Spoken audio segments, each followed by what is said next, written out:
À 3 jours du scrutin, l'équipe de Bernard Genin ne chôme pas. Lui affiche une mine détendue. Arrivé second dimanche avec 27% des voix, il a fait alliance avec la liste indépendante de Nordine Ghasmi, 10,5% au compteur.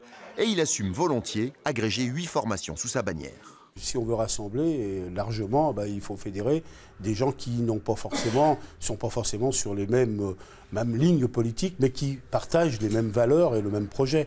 Donc notre liste, effectivement, est dans ce cadre-là. Elle est clairement située à gauche, elle est clairement située dans l'objectif de poursuivre les politiques sociales que nous menons. Bonjour, ça va bien? Bonjour. On est avec vous. Merci. Jour de marché et jour d'encouragement aussi pour la candidate PS arrivée en tête avec seulement 79 voix.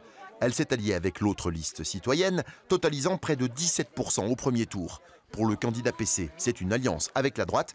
Hélène Geoffroy dénonce une calomnie. On est sur une convergence qui est liée à un projet. Ils nous rejoignent sur notre projet qui met finalement l'habitant au cœur des décisions, avec un urbanisme qui devient maîtrisé, l'environnement qui est pris en compte, et puis les écoles qui sont refaites, rénovées, ce qui doit être le cœur d'une ville de gauche. Seul contre tous, l'UMP Philippe Moine se pose lui en chef de file de l'opposition et fustige les alliances. On a le sentiment quand même de trahison d'un certain nombre de listes dites citoyennes, notamment, qui, pour quelques strapontins au conseil municipal, sont prêtes à vendre leur âme.